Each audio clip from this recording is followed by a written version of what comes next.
All right, colleagues, it is 1 p.m. I'm going to call the fourth meeting of the Strategic Priorities and Policy Committee to order. And I'm going to begin by acknowledging that the City of London is situated on the traditional lands of the Anishinaabe, the Haudenosaunee, Lenape-Pewak, and Attawandaron. And we honor and respect the history, languages, and culture of the diverse Indigenous people who call this territory home. The City of London is currently home to many First Nations, Métis, and Inuit peoples. And as representatives of the people of the City of London, we are grateful to have the opportunity to work and live in this territory. The City of London is also committed to making every effort to provide alternate formats and communication supports for meetings upon request. And to make a request specific to this meeting, please contact spPC@london.ca or phone 519-661-2489, extension 2425. Colleagues, I'm going to begin by looking for any disclosures of pecuniary interest. Seeing none. At the request of our staff, I'm going to seek a change of order. I'm going to look for a motion to deal with the confidential item in camera first. As it relates to an item later in our agenda, we should receive the confidential report first. So I look for a mover in Councillor Stevenson and a seconder in Councillor Hillier. And I will ask the clerk to open the vote on the change of order. Councillor Pelosi votes yes. Cuddy votes yes. Councillor Hopkins votes yes. Councillor Hillier votes yes.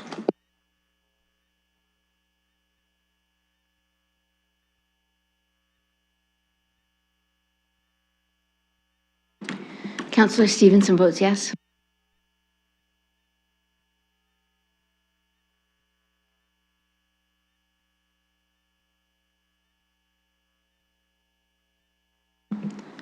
Closing the vote, motion carries 12-0. Thank you, colleagues. So that means we're going to deal with item 6 on our agenda first. This is the information supplied in confidence to the municipality by a Crown Agency of Canada, solicitor-client privilege advice. So we will ask our guests in the gallery to wait outside, those staff who aren't part of this to wait outside. Oh, sorry, we do need a vote to move into closed session. So I'll ask the clerk to open that. Corinne and Josh.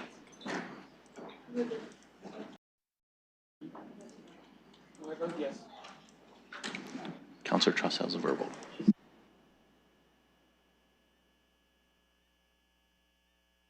Councillor Pelosi votes yes.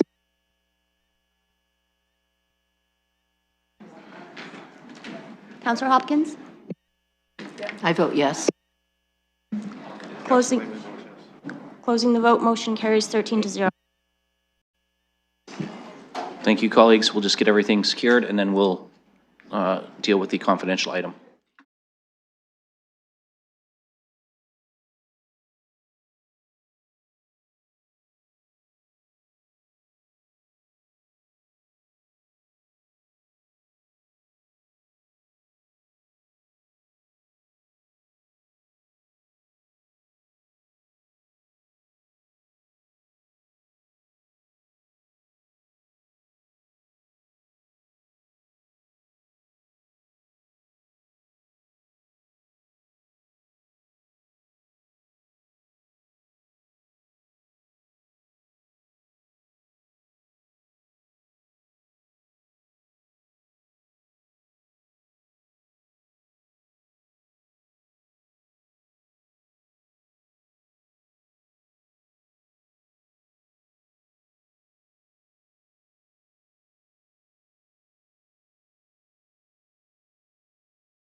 colleagues, we are going to resume now with our consent agenda. I will draw to colleagues' attention, there was a request for delegation status from Mr. Butler, so if we want to grant that, we would need somebody to pull that item. Seeing Councillor Trussow and Stevenson asking for that item to be pulled. So we will pull that and deal with it under deferred matters. So that leaves items 2.1 and 2.2 on the consent agenda. Do I have a mover and seconder for those?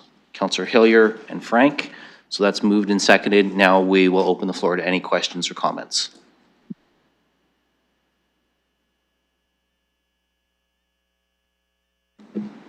Seeing none, then I will ask the clerk to open the vote. Councillor Pelosi votes yes.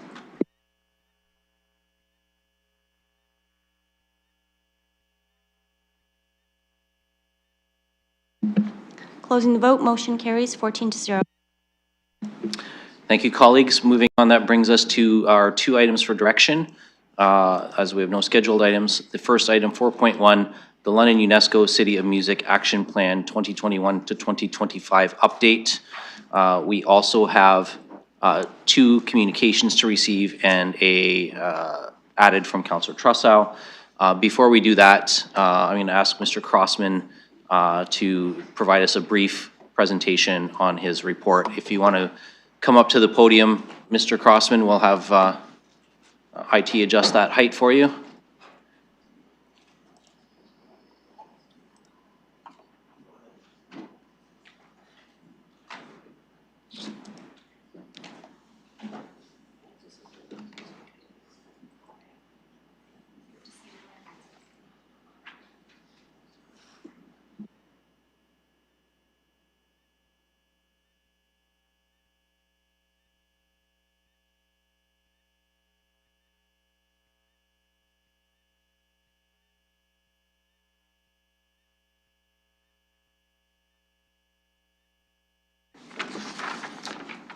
And the mayor, on a point of order, wanted to know if your UNESCO presentation will be a musical presentation?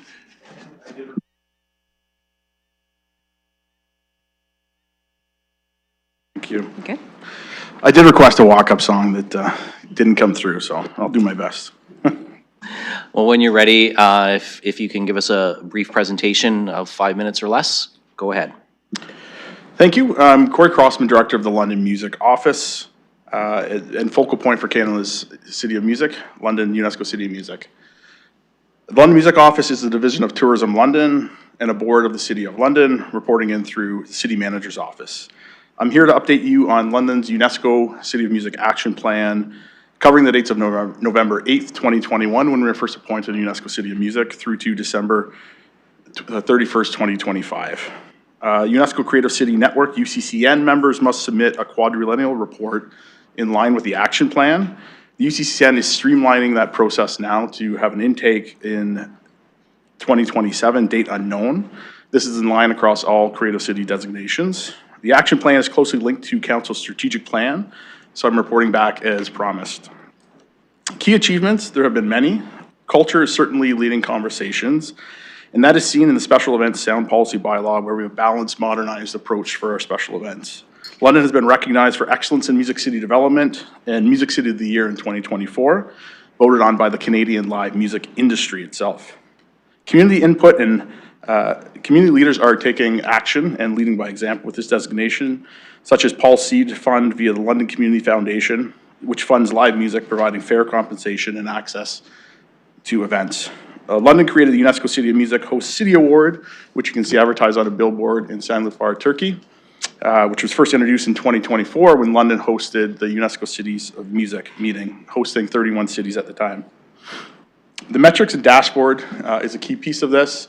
So the dashboard, it lives at london.ca. It's now home to a live public-facing dashboard. Thanks to our friends in Economic Partnerships for the assistance in creating this, which is powered by Power BI. These metrics can be updated regularly and adjusted. And the metrics are captured based on the established criteria, which includes the City of London service area or service staff has led or contributed to the event or project that's tracking. The city or project received City of London funding, including municipal grants or municipal city-supported funding. Looking at a big part of our exchange is how collaboration is highlighting centerpiece of this designation. Exchanges with fellow UNESCO creative cities are integral to both import and export opportunities. We've exported artists to 17 UNESCO creative cities across multiple projects while importing 11 artists from UNESCO creative cities, oftentimes multiple returns for some of these artists. Music is creating opportunities for the broader cultural community and contributors. The Daegu Global Forum in South Korea integrated artists, media artists from London. The London City of Music Conference worked with a graphic designer from Asahikawa, Japan. A city of design is paired up by the UNESCO Creative City Network. Virtually, there's opportunities existing as well. A great example is how London is leading the UNESCO Jazz Day Relay. In 2025, 21 cities participated across 18 countries. I know a big question is next steps. So we're going to continue to implement the existing plan that we have in place until 2027. Based on community feedback gathered during the City of Music Conference Summit in November of last year, there was a clear need for more music incubation spaces in the city. There's more exchanges that are being requested, a need for us to welcome more to London and us to export more to the world. There's a lot of stories that are being shared, but they're not necessarily reaching everybody. And that was something that we heard, is that not everyone's aware of the wins that are taking place, even those that are following us on social media channels. So more engagement is needed. The need to break down silos and connect community and sector is going to be key. Connecting the broader arts community will help elevate this. Next, there's a new four-year plan will come with the 2027 to 2030 UNESCO City of Music Action Plan, and that will take place upon our next report. So thank you for your time today and the support. Thank you, Mr. Crossman. So colleagues, I'm going to, we do have the recommendation in the staff report. Councillor Trussow, you wanted to make an amendment. So I'm going to go to you and see if you want to just move the staff report with your Clause C amendment at this time. Yes, I would do that because I think Clause C is consistent with A and B, so I don't think there's a issue, and I think it fits nicely with Clause B. And I'd like to move them together. I believe the clerk has a current copy of C, which could be put on the screen, and I'd be looking for a seconder. And we've got Councillor Hopkins seconding, so we'll put the whole thing as one motion on the screen. Of course, people can choose to ask for something to be called separately if they wish for voting purposes, but that way we've got one single motion. We don't have to go through the amendment process. So the entire thing is on the floor. We'll just give, and it's now up on eScribe, so colleagues can see. Councillor Trussow did circulate his amendment in advance, so we will open the floor to questions, comments, debate.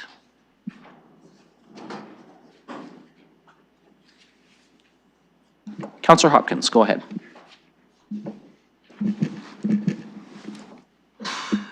Thank you. I've got it now. Happy to second this. I know the mayor put up his hand. I would have been more than happy to move over the seconder, but I'd like to speak to why I am seconding this. I really want to thank Councillor Trussow. He's done a lot of work on this. Thank you, Mr. Crossman, too, for your presentation, and to staff. I know there's a lot of work, a lot of stuff going on in the community, but what can we do better? I think this is a great opportunity. We've got an advancement of 2 more years to work on it, how we can align it with our economic development plan and the downtown plan. I think it's really exciting stuff. I'm very supportive of the more spaces. Mr. Crossman, you did mention it in your presentation as well. We know we have it in our economic strategy plan as well. But I think we need to look at the needs of the community and get some more information and an update to this council too. So very supportive of the amendment and the recommendation. And I've got Mayor Morgan next. Sure, I'll say a couple of things. First, through the chair to Councillor Trussow, I just want to say thank you for a thoughtful amendment with a lot of detail. I always appreciate when something comes that I can read, look through. I actually don't have a lot of questions because you're pretty thorough in your report, and I'm happy to support the motion that you've put forward, which includes, of course, the staff recommendation, which is where I want to turn just to a few comments. I think the city of music continues to have great potential. And I think we can talk a little bit about how we can continue to magnify that and take advantage of that designation. And I think some of the clauses here work towards that. But I don't want to shy away that although it's not maybe something that every individual walking down the street knows that we have this designation, I don't want to shy away from the fact that I think it has been very successful over the past number of years. And maybe that's because I and members of council have a bit of a window into the activities that are happening. But, you know, from my previous terms on council this term, when I show up to an event, even at RBC Place where it's a conference, you know, the way that music has been integrated into all of the things that we do, whether it's at the airport or whether it's at a conference or whether it's when we're hosting people or whether it's the way that we even approach having an O Canada singer here in council chambers, the way that you've thoughtfully tried to integrate music into as many things as we possibly can across the city, I think is very thoughtful and actually breeds a bit of grassroots demonstration that local artists, you know, they don't need to be, you know, superstars to have their creative work recognized, celebrated, and showcased in our city. Now, can we do more? For sure we can. And I think we're only at the edges of the potential that we have here. But I think what's been laid over the past couple of years is a nice, real grassroots foundation to say, we're going to actually actively try to incorporate this into as many things as we possibly can. We're going to try to think about music and the activities we do. You know, when the city's celebrating events, bicentennial, you know, and even just regular celebrations we have on an annual basis, you know, music has been integrated into a different way. And I think that's actually magnified kind of the creative sector generally in London. You know, we see the success of the film office and other creative sectors. Having that incubator is pretty impressive. And then, of course, I've had the window into seeing some of the activities that we've hosted internationally here. And the perception that the international participants have about what we've done so far, you know, is well regarded and an example for others. Again, I always say Londoners are probably hardest on themselves, so we'll always say, yes, we can do better. But I wanted to make a few comments today to say I actually think we've been quite successful in getting this off the ground, quite successful in taking some steps in the right direction. Obviously, a lot more that we can do and a lot more that we can go with this, but I want to commend all of those involved in the industry, particularly the talented artists who, you know, have this opportunity to showcase, you know, what is in some cases their life's passion for many others in our community to see. So thanks, Mr. Chair. Thank you, Mayor Morgan. I've got Councillor Pribble and then Councillor Stevenson. Thank you. I will certainly support that amendment as well. I'm quite sure Council Trust already discussed it with our staff, but I just would like to go through the chair to our staff. If there were any points that are included in this amendment that you would like to comment on or potentially question anything.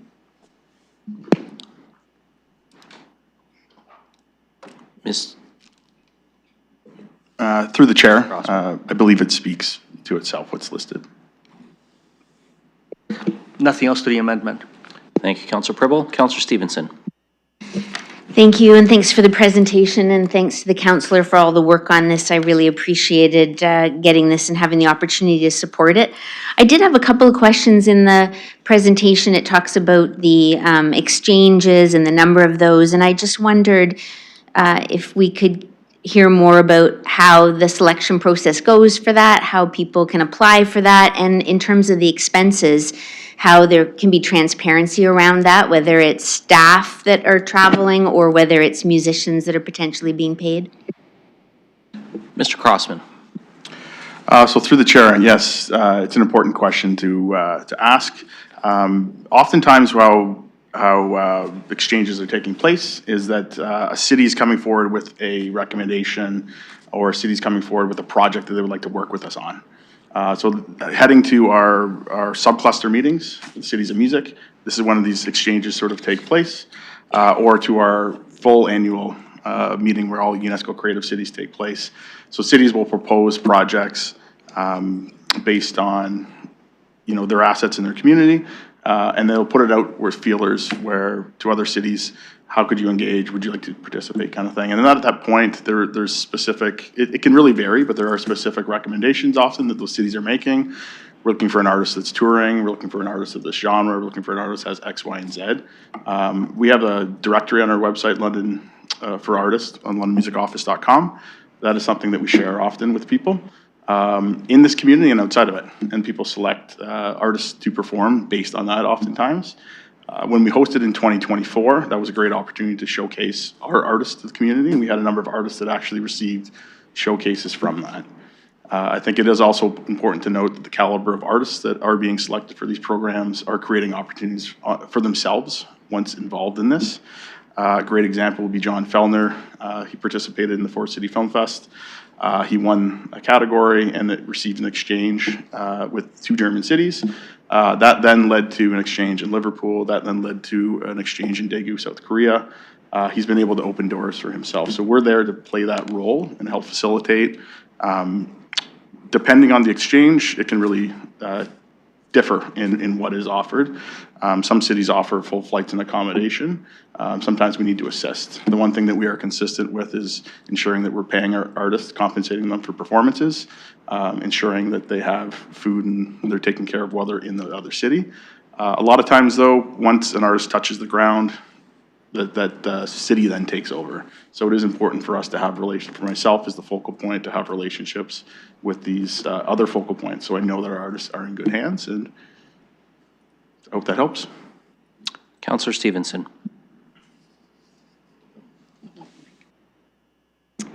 Thank you, it does. And I mean, it's an exciting thing for our city. Just looking to support in terms of, and as I usually do, around accountability and transparency, is there anything keeping us from sort of highlighting the musicians that we're sending and the amounts that we're contributing as taxpayers, right, for their travel? And then even in terms of staff, being really transparent about how much we're spending in terms of taxpayer dollars for staff travel. So through the chair, as I said, a lot of times we're highlighting these things through socials, through our social media channels. We're telling the stories when and where we can. In terms of compensation, I think maybe that's a piece where we could discuss and maybe set a rate for artists, a guaranteed rate across the city. That might be a strong actionable item as UNESCO City of Music. And then it's an equal comparison, but generally we operate within 120 to 125 per member performance is sort of that figure, recognizing an artist is traveling and there's more work involved. It depends on what that exchange includes. Sometimes these exchanges are just performances, sometimes they're showcase opportunities, sometimes they're writing sessions. It can really change and evolve. And it is really unique in the sense that it's based on what the other city's offering, right? We want to make sure that we can get the most from our partner and provide the most comfort to our musician. So it's not it's not cut and dry, but it would make sense to have some established fees. So one way that we are using the designation to gather more content and do more storytelling is the artists are over there and we'll give them a stipend to capture social media content, which we're then sharing on socials. So we're trying to take every opportunity we can while being as fiscally responsible as possible. Councillor? Thank you. Yes, really great, and not questioning how it's done or that it's not being fiscally responsible. It's the transparency piece. I know there was some issues around the budget and, whether that could be shared or not. And that is a question I have through you to staff. Is an addition to this amendment needed, or an amendment needed to this motion, to ask that the budget and actuals for 20 to 2025 be put on the dashboard for public viewing? Ms. Daters-Bear. Thank you through the chair. So the music office budget is part of the Tourism London budget, which is part of our overall city budget. So the information is there, Councillor, or through the Deputy Mayor. But if there's more information that you're looking for, more specific information, we're happy to talk offline about what that is. But it is approved as part of the council's multi-year budget process. Thank you. I'm talking about the granularity of the London Music Office, given that there's a whole music industry in our city that's interested in this program and wants to see, we all supported, or I think most of us supported this investment in this, to just show where it's going, that this much is going to travel and this much is going to whatever else we're doing, salaries, to just be really transparent about where the $350,000 a year is going. As I said, it's public information, and just wondering if on your dashboard, if you need a direction from council to just put that on the dashboard, because otherwise I'll just move the amendment. Ms. Daters-Bear. Thank you. Yes, I understand the question. You're asking for a level of granularity that would, I suppose, then apply to every one of our organizational units across the corporation, which I'm not uncomfortable to suggest, but the music office does exist inside of the city's budget. So if you let us think about this, take this back, have some discussion about kind of the information that you'd like to have shared, we're happy to do that. Okay, thank you. Given that, I'll speak between now and council offline around that, but that's great. But I do have the budget and I'm looking at it and I have some questions about budget to actual. Is this an appropriate place or would you rather I do that offline as well? Well, actually, Ms. Daters-Bear, I'm going to answer that as chair. That would be more appropriate to follow up with detailed specifics offline. It's really, well, I realize that you're asking because this report's before us. It's not really part of the approval motion that we have right now. So, Councillor, I would really suggest that those should be listed and sent to staff to answer offline. Okay, thank you. I'm going to do that, but this is a point that I've been making every time this kind of thing comes forward. When we have reports coming back to us saying, hey, this is what we did with the money, I would like to see the budget to actual for the taxpayers to have a look at and for us to do our due diligence in terms of being able to ask some questions about how the dollars, not from a sense of that anything is untoward, just that transparency piece to say to Londoners, here's what we did with your money and here's why it's a great thing. So I'm happy to support this motion, appreciate all the effort that went into it, really looking forward to doing even better in this area and involving the public in that. And I will very likely have, I'm still very interested in being transparent on the budget and the expenses and having that on the public record. And so hopefully between now and council, I can come up with something that works for staff and for me. Councillor Rahman. Thank you, and through you, and I'll probably take this conversation in a different direction. Right now, just wanted to first say thank you to staff for the report that's in front of us. I don't know if we just all ate a heavy meal because this is exciting stuff, and we're a little bit low energy on it today, I think. But it is very exciting to continue to work to build the music culture here in our community. I think that there's a good look back here on what's been done, where are the successes. There's a little bit more on, what we can do moving forward. I really appreciate the councilors' additions because I think that makes us forward focused and gets us potentially to where we need to go. There's some great communication that's been shared with, I know, with myself and other members of council, from individuals in the community who are really passionate about this topic, who want to play a bigger role, and who want a seat at the table. And I guess my question would be, how do we envision our public engagement as we move forward, as we continue to grow, as we grow as a city, and we want to see music in every ward? How do we really envision that? Because you're a small team, and so putting a volunteer army behind you is probably one of the best things we can do to continue to expand and broaden our approach. So that's something I've been thinking about a little as I've been hearing from the community on this. And then just on a similar vein, education and music education is really important to me and I think to the city. And so looking at ways that we can expand and broaden our especially the secondary, but also elementary level education. The challenge being, we don't have any influence over education here at council, but really working as a community to strengthen that and to highlight it and make sure that we have a lot more avenues for young people to get involved in music here in our city, to stay and, as you mentioned, incubate that talent here, and really note that they're supported. And I know that we've got great places like the Digital Creative Center at the Boys and Girls Club, who's doing great work on this as well. But just wanted to see if you wanted to add anything on those two topics. Through the chair and through you. I appreciate the recognition that things are happening, and I think it really does speak to the level of work that's being done, coordinated effort that's being done across the city.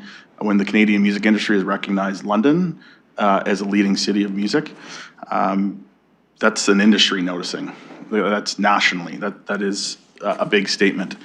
And I think volunteerism is a key piece, right? And we see that great success in community when community is involved. I really do think that understanding the designation is going to have to start internally with the city. And I think we saw a lot of really great work done around the Green Bin program when we integrated artists into what we do. When we put artists centric and artists first and integrate them into things and inform the workforce that is here at the City of London to be champions, I think that's a really strong starting point. Similar in tourism, we arm our front desk staff at hotels with knowledge about the city. I feel the same way about this UNESCO designation, and I think there's ways that we can be doing a better job of that to start.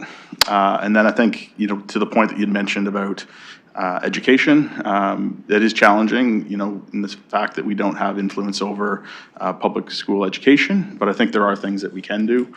We did see great success with a music career day, teaching people about the opportunities that exist within music. I always say that for every musician on stage, there's 10 people that are behind the scenes working in music, making things happen. And we have a lot of really great people in this community doing fantastic work. So I hear what you're saying. I think there's more that we can be doing in that area. Yes. Counselor? Thank you. And my last point will just be around diversity and inclusion. As we continue to grow as a diverse and welcoming community, we're seeing artists from everywhere here in our community. Yet some artists that are from different parts of the world that live here in London, maybe that have grown up here in London, but are performing in different cultures and languages and whatnot, aren't feeling maybe as supported. And so I'm wondering, how do we help to address that in our strategy a little bit more to allow for those artists to feel more connected, to feel that they have a place with the music office? And I know that there's a lot of work being done, but as you mentioned, we're still working to develop that brand and to share that information. So again, making that part of, I think, our outreach strategy a little bit more stronger. But I'm just hoping you can comment on that a little bit more. So just before you do, Mr. Crossman, I do want to draw to colleagues' attention that that's part of what's in Councillor Trussell's motion. I think we're asking Mr. Crossman to be a little bit speculative about the future before the report back comes. So I'm just going to ask you to keep your response brief, Mr. Crossman. You've got a whole report to come back to us now with Clause C. So I'd really, if we can keep it brief today, because I know that there'll be more that you bring back in the report. Through the chair and through you, I think that is very important, and it's a principle on which the designation takes place, and the UNESCO Sustainable Development Goals are key to that. As you'll see at council, we ensure that we bring a diversity of cultures, of genres of music. We make sure we have gender balance in all programming that we do. And it can be challenging at times when we have a lot of duplication of events that take place and genres of music. So it is important to have a good cross-section. So thank you for the recommendation. Councillor? Thank you. Councillor Pelosi, I have you next. Thank you, Mr. Chair. I do have a series of questions. When does Mr. Crossman see this report coming back? Like, when are we expecting it? Mr. Crossman. Yes, so through the chair, through you. This is our first time in this, as a UNESCO City of Music. I can't speak exactly. The timelines have shifted. In the past, it has been Q3, Q4 of that year that we typically see a report to UNESCO. I can seek clarification with the Canadian Commission, but oftentimes they aren't in, they're surprised sometimes by the timelines from UNESCO. 27 at some point towards the end of that year is what I expect. Councillor? Thank you. Mindful of the timing of the report back, and hey, Corey, good to see you.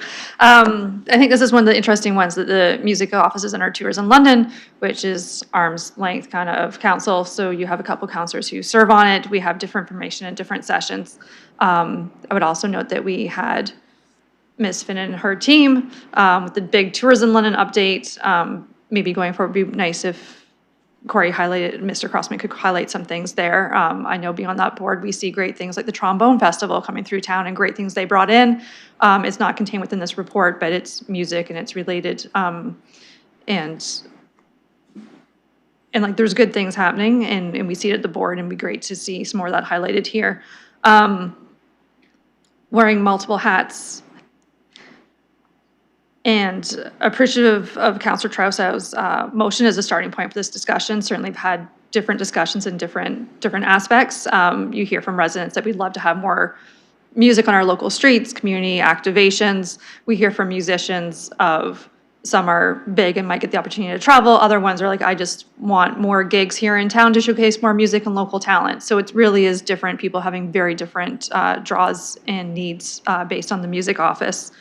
And being fairly new as well of what council would like from that music office of where we want to put our priorities and what we want to see. Laid out within Councillor Trousseau's motion, looking at number 3, identified sources of funding. When this report comes back, I'm not sure procedurally if it's going to have to go through the tourism board and then to us, because if we're looking for sources of funding, it's going to be how much, where, and if we're getting into the annual budget update next year versus the multi-year budget. So just to staff of how that's going to come, as it might not just be Mr. Crossman's music office, it might involve a whole lot more. Ms. Daters-Bear.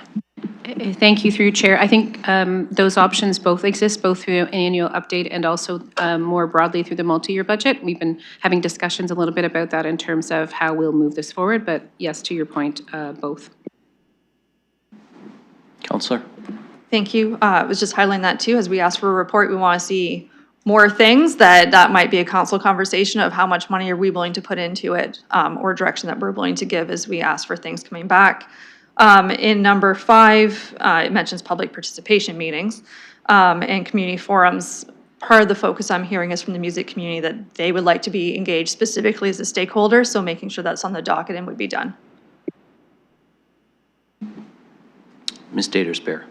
Thank you, through you. We have had many discussions over the last short period of time. I myself, as a city manager, have been involved in those discussions with musicians and others as well, and have gotten some great feedback from the community about what they're hoping for. And I think you can be sure that that will be part of our activities moving forward. Councillor. Thank you. And I assume that would be the same intent with the 6th item on the councillor's list of addressing ongoing governance and organizational matters related to the UNESCO City of Music program. Also noting that, technically speaking, Mr. Crossman's team is under Tourism London, which has its own board and members of council, that making sure that processes aren't circumvented as we have these conversations and silos don't happen. And I see her nodding, but I'll just ask Ms. Daters-Bear to confirm. Through you, Chair, yes, that's correct. Councillor. Thank you. Those were, I would say, my procedurally crispy kind of questions. Just thank you for that and for coming before us. Always excited for the city music designation and absolutely keeping it, upholding it, making it stronger and better, and bringing many people along from different sectors on this journey. Happy to be a small part of it as we serve on the Tourism London Board with the Deputy Mayor. And just excitement I'm seeing from members in the community looking at bringing different festivals and partnering. I've certainly sent them your way, but just really looking at the grassroots movement of musicians, looking at what they can do or how to do collaborations across the pond and bring people over. So thank you for that and some exciting things to come. Thank you, Councillor Pelosa. Looking for anyone first-time speakers before I do have Councillor Pribble on a second list, but looking for first-time speakers. Councillor Trousseau. Thank you very much. Thank you to staff for the report, and thank you for the kind words that my colleagues have been saying today. I really appreciate that. I've done a lot of research on this, and I've spent a lot of time going through the available public documents. And I want to say, and I want to say this with due respect, there seem to be some serious gaps in the kind of information that I'm looking for and what I'm able to find on the public record. And I think what we were told before about how, for example, the budget, it's there. It's not necessarily easy to find, but it's there. So I'm not saying there's, things are not being shared, but I think a lot of the points that are underneath my 6 recommendations, many of them go back to the need for more transparency and the need for the first point about improving alignment between public perceptions. I agree that there is a huge gap in the public perceptions, and I agree that there is a huge gap in terms of people's understanding of what the purpose of this program is and how they fit into it. And I think that's something that needs to be addressed throughout all of the other considerations. I would like to see a Get Involved page. And I hate to pick on the Get Involved staff, but it just seems if we want people to get involved, why not use a Get Involved page? I'm wondering if we could think about putting up a Get Involved page early on, just to let people know that we are in an ongoing and iterative way getting information from people. I don't think that would be a burden on city design staff. And I think it would be sending a signal to the community that we are very serious about getting feedback. Could I ask Civic Administration whether that is something that could be done really soon without waiting for a report back in late 26 or early 27? Ms. Daters-Bear? Thank you, through you, Chair. So the intention of the Get Involved page is for individuals or community members to be able to provide consultative information to this process.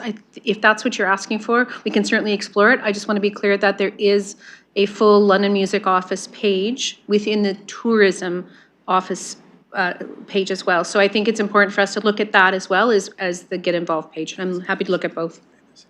And the Councillor? City of Music page as well. 2 websites, right. The reason I'm looking for something beyond the Tourism London pages is part of what I'm hearing, in large part, from the community is that this is a tourism question, but it's not just a tourism question.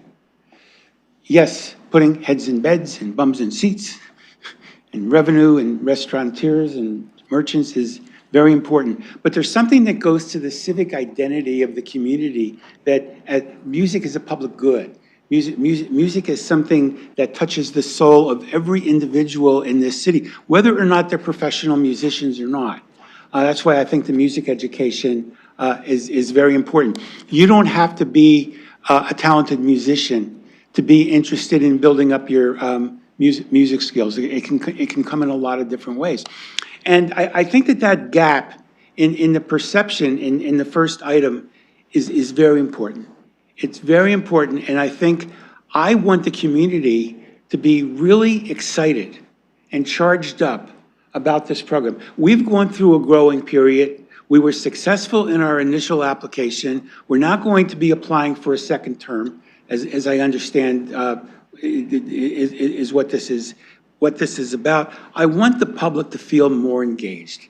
I sense that there's a feeling of disconnection, even alienation, between some of the important stakeholders on the ground and the administration of this program. And again, this is not to take away from the achievements of this program in the first term. It really goes to why I want to see that public participation page set up. Now, I do have a particular question about the source of funding. I understand that we'll be hearing more about that. I have questions about the budget. I'm going to be consulting with Councillor Stevenson about some of her questions. The sources of funding is so important because some of the things that we want to do, including the incubation strategy, which, by the way, you go through in some great detail in your report, which I think is very good. But what Councillor, I I'm just not want to flag, understanding- you've got 30 seconds. Okay, could I ask for another 2 minutes, please? We can see if there's a mover and seconder for that. Councillor Hopkins is willing to move. Councillor Stevenson is willing to second. We will have to put that to a vote.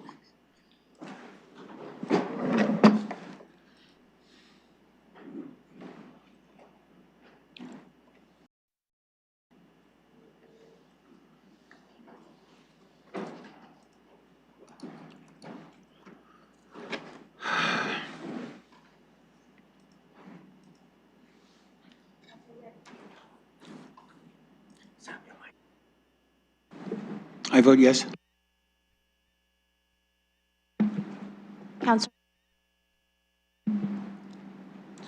Counselor Van Meerbergen, I'll vote yes. closing the vote, motion carries 12-2. Okay, continue, On Counselor. the incubation program, which I think is brilliant, and I think it doesn't have to be one center. It may be dispersed between a lot of different places. Very few people know that you can go into the public library and there's a music studio there, not a professional one, but they have some really good equipment that people can use. Where are these going to go? And one of my questions is looking at the disparity between the need for space, which everyone agrees this is going to need space, and the high vacancy rate. What are some, and this fits in, this is not the first time this is being raised. It fits in with the downtown plan. It fits in with the economic development plan. These things really need to be addressed, and I also want to highlight the question about purpose, structure, and goals. One of the things that I think is missing, and I'm sure it's there, but it needs to be more explicit, is what is the high-level vision? What's the purpose of this? And I think by having this in Tourism London, it skews the purpose a little bit. And I really want to see much more emphasis on this whole notion of music as a community public good that touches the lives of everyone in the community, not just the tourism industry. So I think with that, I'm going to close. I'll certainly have more to say at council perhaps, and I'm running out of time, so thank you for the extra time. But I really think that we have a community here, as evidenced by the submission that we received just last night from Mr. Bryant, which sets forth a pretty fulsome strategic plan.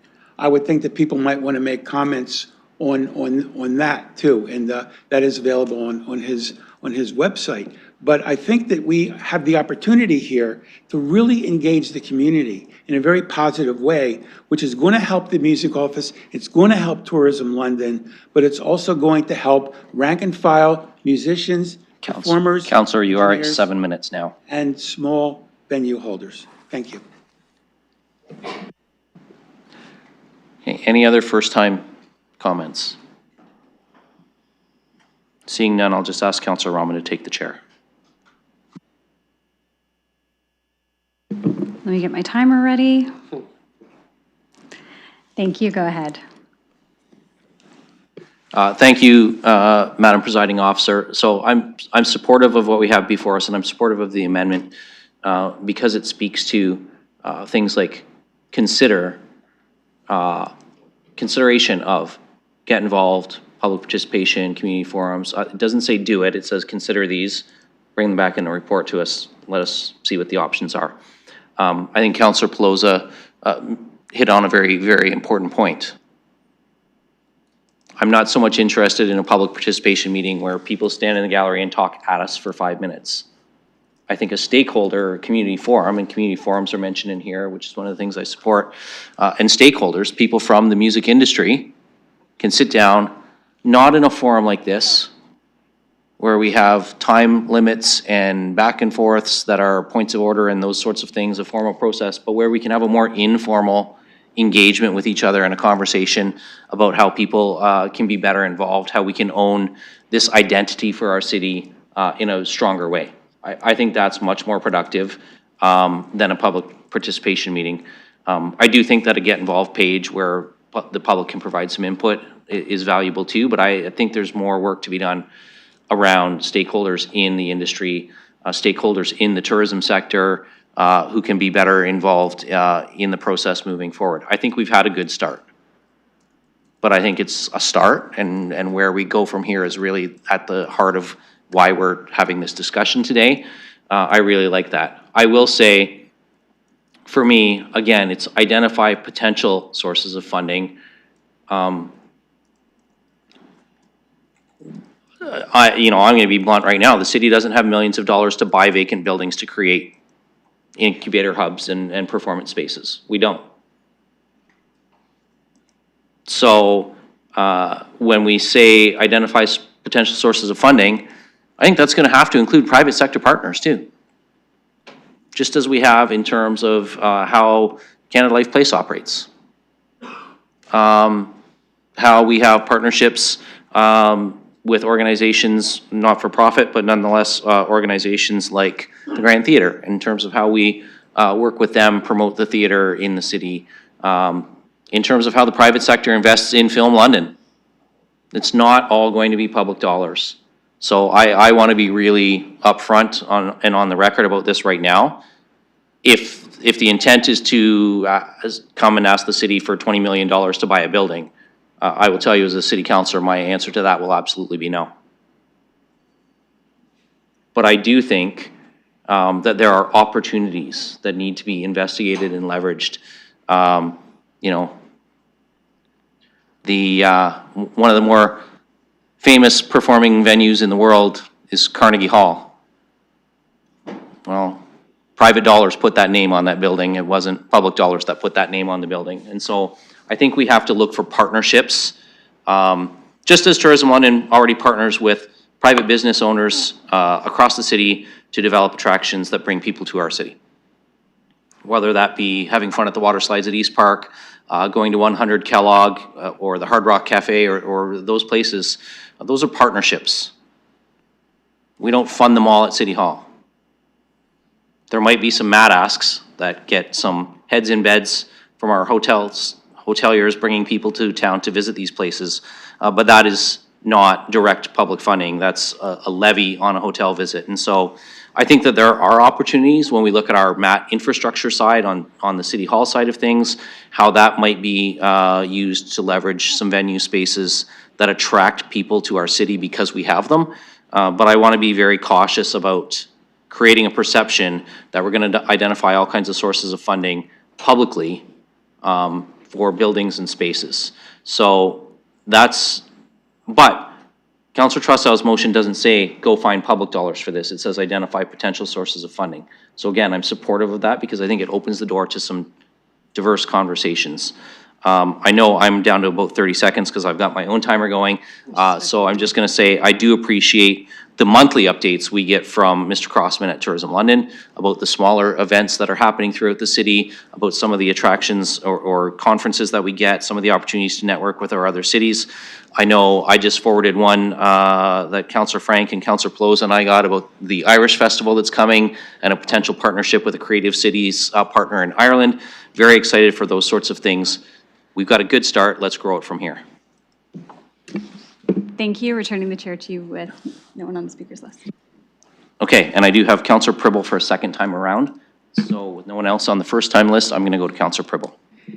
Thank you, and I was just talking to you about the amendment. Now I would like to talk about the report. Thank you for the report, and some of the initiatives that are included are really tremendous. I'm very much proud of this designation.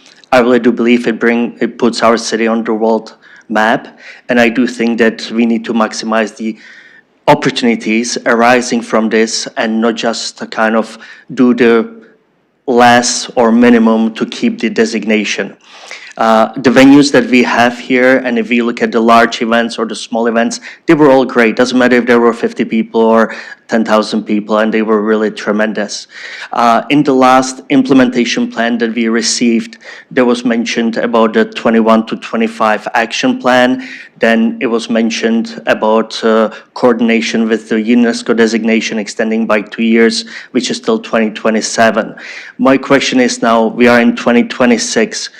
What action plan are we kind of working on right now? What's in place to maximize the opportunities? I know in the implementation plan, it stated that it's going to come back Q4 27 to meet the UNESCO deadline. But I'm more interested in actually some of the things that we heard around this horseshoe are a perfect example that should be included in the action plan. Can you please tell me what is the plan now currently until the end of 27? Mr. Crossman. Through the chair and through you.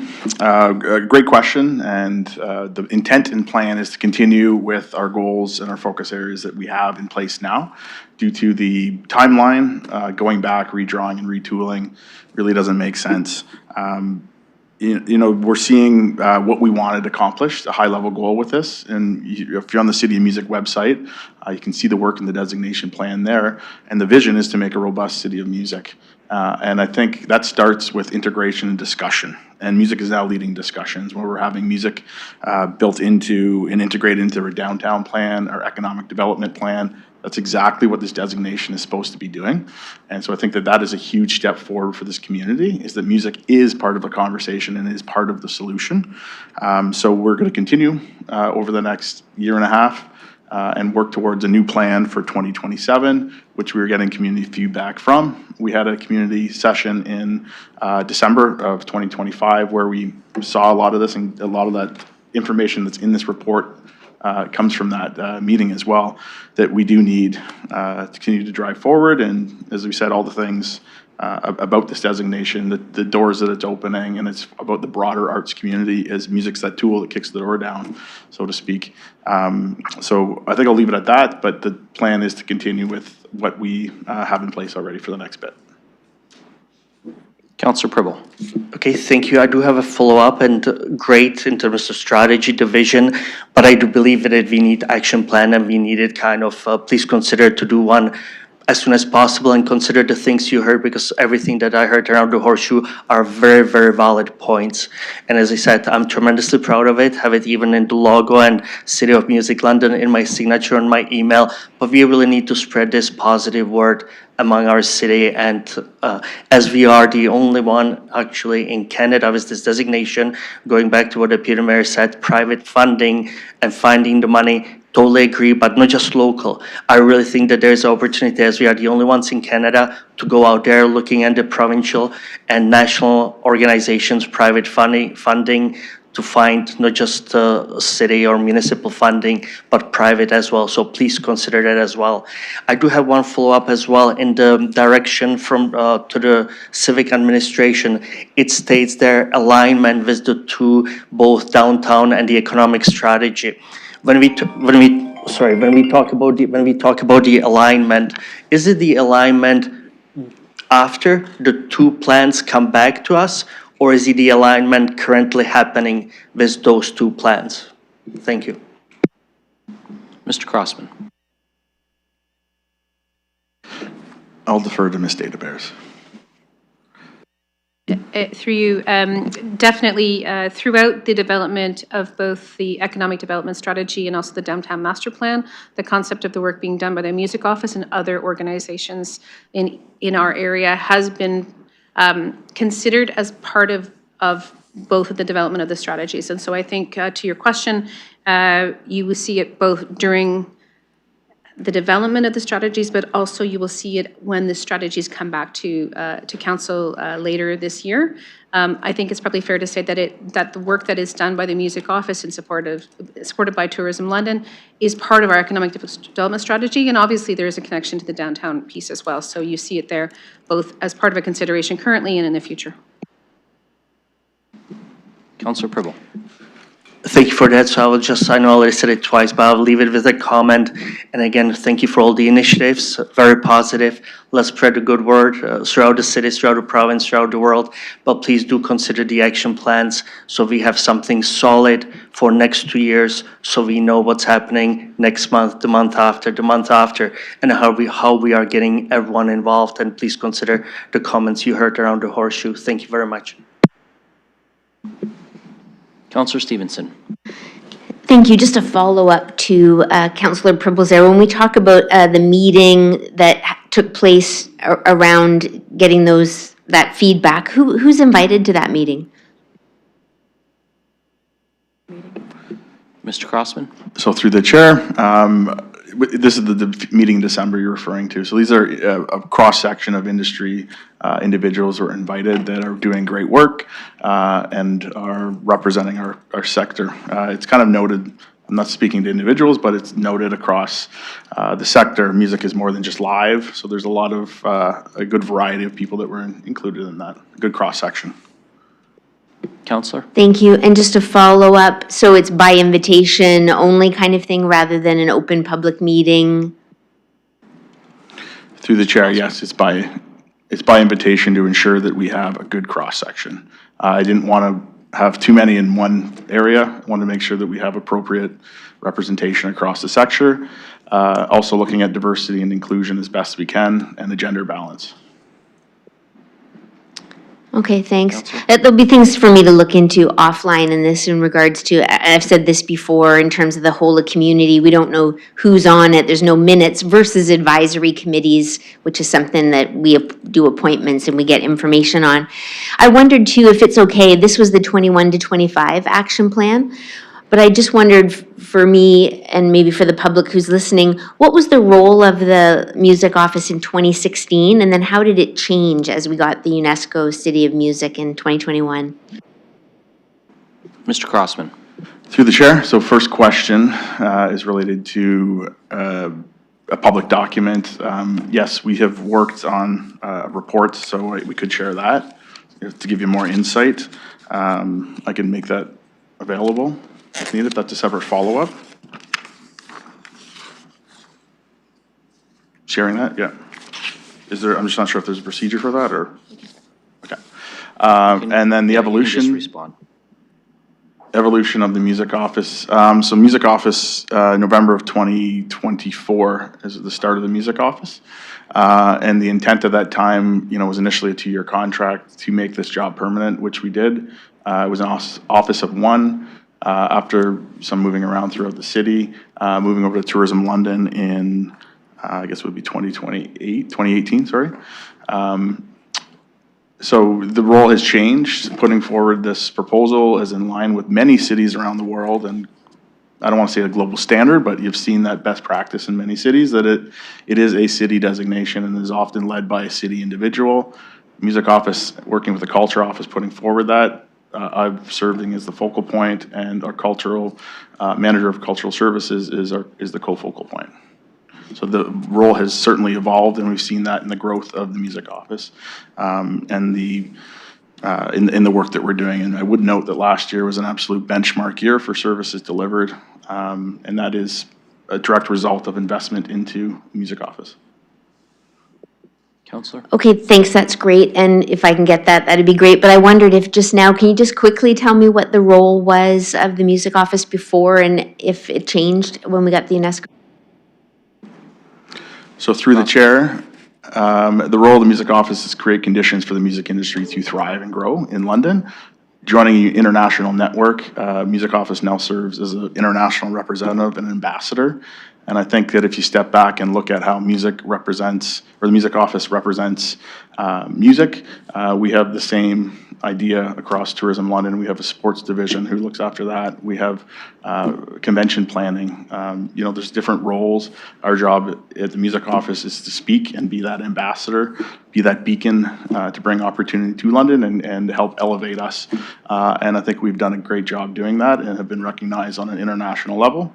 Recognized as the Global City of the Year last year in a nomination, and in 2024 recognized as Music City of the Year in Canada.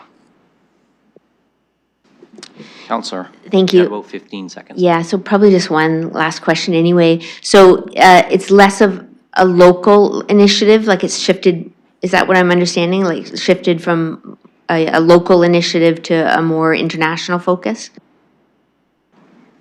Through the chair, no, it is both. We're still serving both. It has always been, there has been work done internationally prior to this designation. There's just more of a focus as we now have a commitment to work internationally.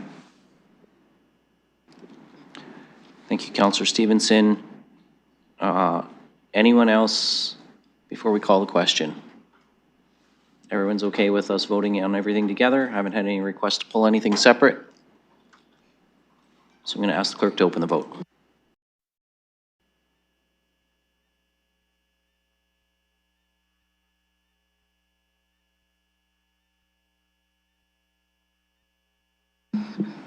Closing the vote, motion carries 14-0. Thank you, colleagues. We do have another item for direction. Before we do that, though, I will ask Vice Chair Rahman if you can just report out on the closed session. Thank you. I'm happy to report out that progress was made for the items of which we went in camera. Thank you. And that brings us to item 4.2, which is with respect to the special meeting of the shareholder of London and Middlesex Community Housing for Articles of Incorporation update and the CMHC Affordable Housing Fund Loan Agreement. So that is now the item that we'll be dealing with. And I'm going to look to see if we got a mover and a seconder to put the staff recommendation on the floor, and then we can go into discussion. Councillor McAllister, Councillor Hillier, thank you. So that's on the floor. We do have Mr. Chisholm and Mr. Krill and Mr. Candia here from LMCH, and we can also go to Mr. Murray or Ms. Barbone for questions on this if needed. So looking to see if there's any questions or comments on the special shareholder Articles of Incorporation update and the CMHC Affordable Housing Fund Loan Agreement. Councillor Trussow. Yes, through the chair. Let me start by saying I have no objection to this. I'll be voting for the measure. I'm not going to be offering any amendments. I do want to express a concern, and that is I'm in full support of the efforts that are being made in the Southdale project.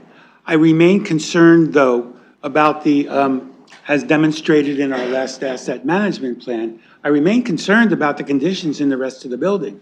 And when I see that we're going out and getting this type of funding, that really makes me feel good, because one of the things I tried talking about at the last shareholders meeting was the need to maybe refinance some of our buildings. My specific question is, to what degree are any of these funds going to be available to assist with the regeneration of the other buildings, particularly those that are in very poor condition?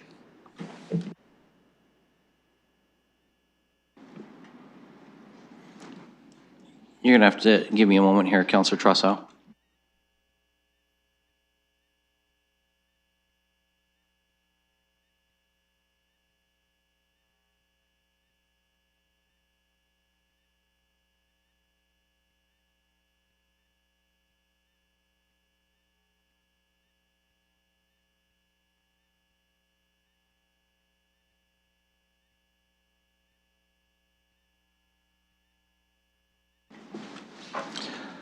Councillor Trussow, I'm going to have to see if you can narrow the scope of the question. I want to reinforce for everyone, actually, this is a special meeting of the shareholder.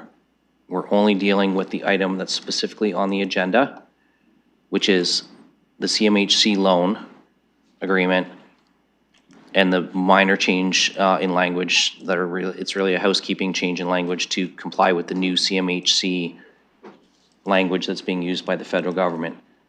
I'm interpreting your question as being asked about how LMCH will be allocating other funds, which is not related to the CMHC loan, which is very specific in terms of how it can be spent. So I'm going to ask if you can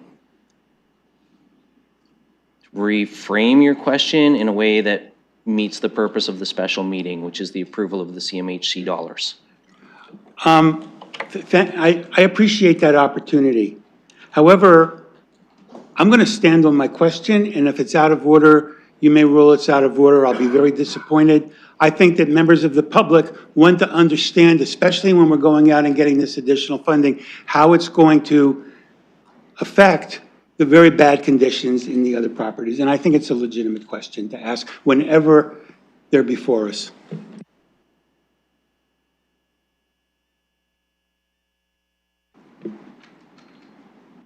I'm going to suggest perhaps a framing that might help you here.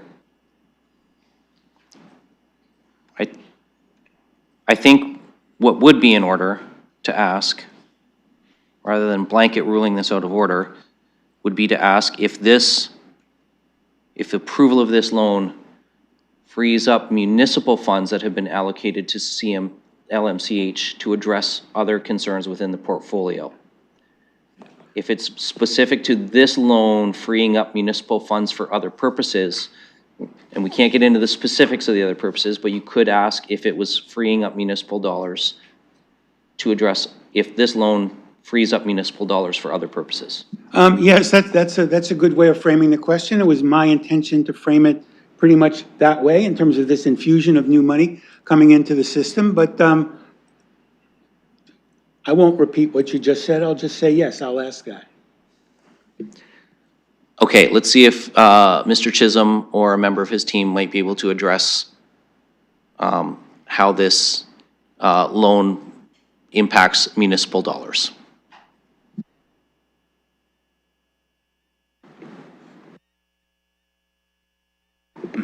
Thank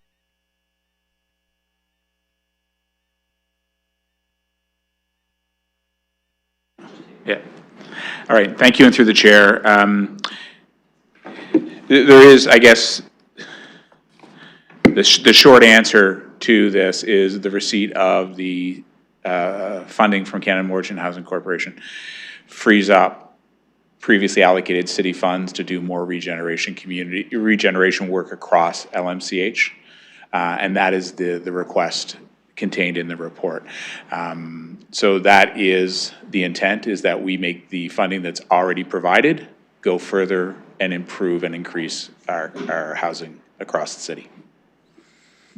Councillor Trossow. Yes, that's fine, because I think some sort of reallocation of existing funds is very badly needed. I don't see the conditions improving to the point where we're up to fair, much less good, in terms of our next report. So I want to encourage you to do as much as you can to, in consultation with the tenants, do what needs to be done to improve their living conditions. Thank you. Any other speakers? Seeing none, I will ask, Councillor McAllister. Thank you, through the chair. I just want to make a quick comment on this. As was said, these funds are integral in terms of continuing the regeneration of LMCH. Yes, there are some older buildings, but as we have previously identified, these are old buildings to begin with. Many of them are at the end of their life. I don't want to speak to that because that's not why we're here. But this money will continue the good work we've seen. We've got the first housing built in 50 years. That's a huge, monumental thing that I think we should all take pride in, that we are seeing that investment. And you can see the dollars here that we're reinvesting and getting more housing built. So I encourage my colleagues to support this, and this will continue the good work that we've already seen. Thank you. Thank you, Councillor McAllister. I have no one else on the speakers list, so I'm going to ask the clerk to open the vote.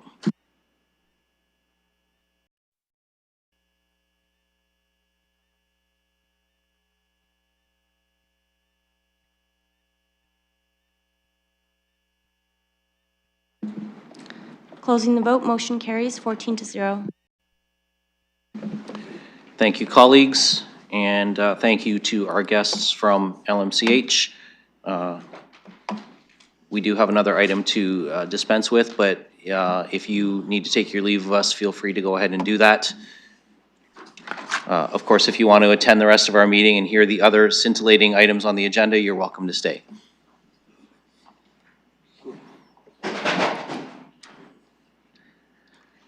And colleagues, that does bring us to deferred matters and additional business. We have one item, that is the assessment growth funding allocation from the consent agenda. There was a request for delegation status from Mr. Butler. So I'm going to look to see if there's a mover. There is from Councillor Stevenson, and I believe Councillor Trossow was also willing to move. So move and second the delegation request. So we will ask the clerk to open the vote to approve the delegation.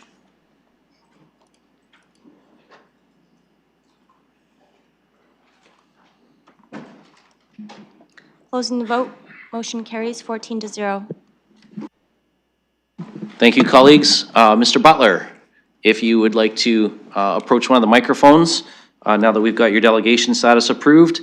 I know you have spoken to us in the past on other items, so I know you're familiar with this, but When you're ready, if you can just give us your name and you have 5 minutes, and I'll give you a wave with about 30 seconds to go. That's awesome. I just want to thank Councillor Lewis for the welcome mat and the two councillors that approved me speaking. I guess the word is for opening the door. In that sense, there's a bit of a sense of urgency I wanted to pay my respects to with the approval of the last budget, which was our 226 budget in January sometime. The sense of urgency from council and I think city staff to move that forward with moving it down to closer to something that is within the Bank of Canada inflation range has been awesome. And from talking to friends this week, we're seeing how urgent it is to move that forward, that sense of urgency to 2027. I mean, a couple of comments came back to me from friends that our assessment rate on our taxes is now over 1.6%. And it kind of surprised me, and I paid my interim yesterday. So we're now top 5 in Ontario. And I know that's balanced with housing prices, everything else. But to address that sense of urgency, I wanted to talk about a few things and then that move that into assessment value growth a little bit. I see things a little differently. I see some tremendous opportunities for this council, for people from the public, and for city staff. I look at things as a three-legged stool. I see a great deal of healthy cash flow in this city. The unfortunate part is that most of that cash flow is outside of the budget process, it's outside of the consent process, and it's outside of council's housing. Now, one of the legs of the stool, I guess that's the way I want to put it, is the ask growth piece, and I'll come to that in a second. The second leg is the budget surplus, which is about 4% pretty regularly every year, and it should be on over $1 billion budget. And then the third item is really the interest on investments earned for our reserve funds, which are sitting about $400 million. Those three legs of the stool add up to about $60 million a year. That's a very positive thing. When you think that our city staff or our taxpayer-based budget is what? $910 million. So with that, I want to start with the ask growth piece. Right now, we have a very unique situation in London. London is the only city in Ontario that I can identify that has a policy and has the way that we do things. Every other city takes their assessment value growth, reduces their operating budget by that, works through their own little process with respect to the things that they want to address in growth, and go from there. In London, we all know what we do here.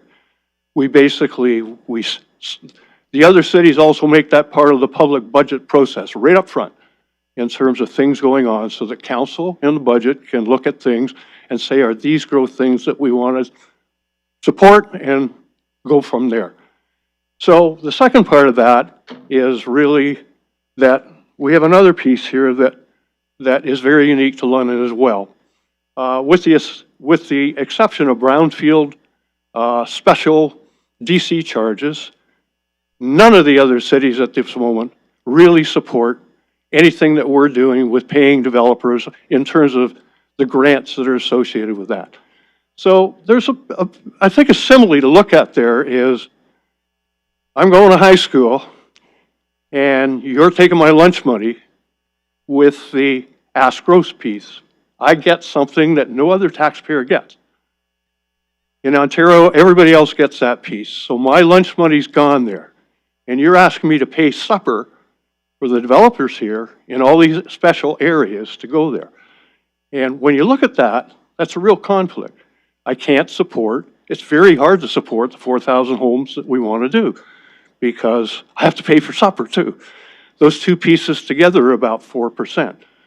So, okay, we'll go from there.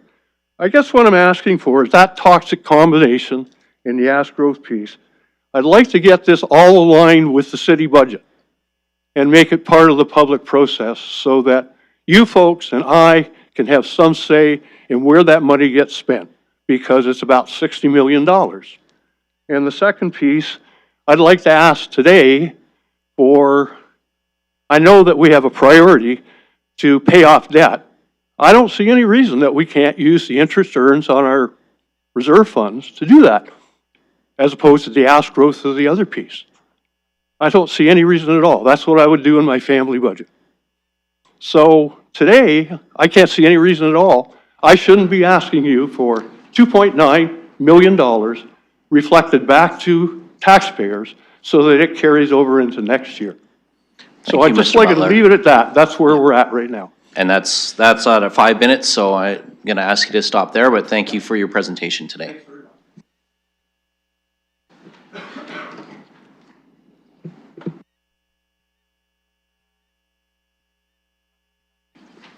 Okay.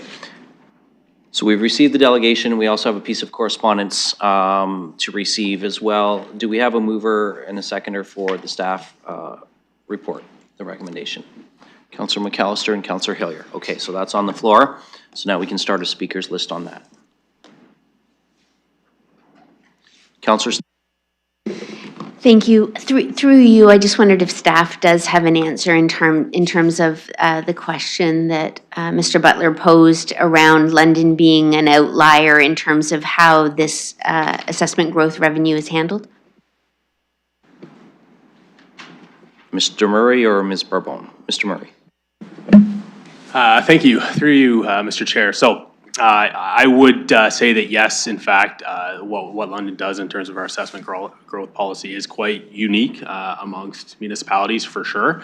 I think that is done that way though intentionally. It has intentionally been carved out as a separate policy and a separate process in order to ensure that we are continuing to fulfill the growth pays for growth concept and principle behind this. So, you know, the thought that assessment growth revenues could simply be taken into the budget without the corresponding growth costs that go along with them, I think is a faulty argument. Unfortunately, I think you know, at the end of the day, there is costs associated with a growing and expanding city, and whether those costs are dealt with through the budget process or through the assessment growth process, as we do, at the end of the day, all Ontario municipalities are going to be faced with those costs of a growing city. We just deal with that through a separate process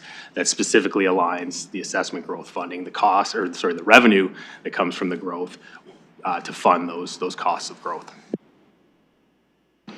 Councillor. Okay, thank you. Yeah, I find it interesting because in the policy, the way that we do it, it's all delegated to staff versus council looking at it, I guess. So my follow-up question would be, when did we change to this method of doing things?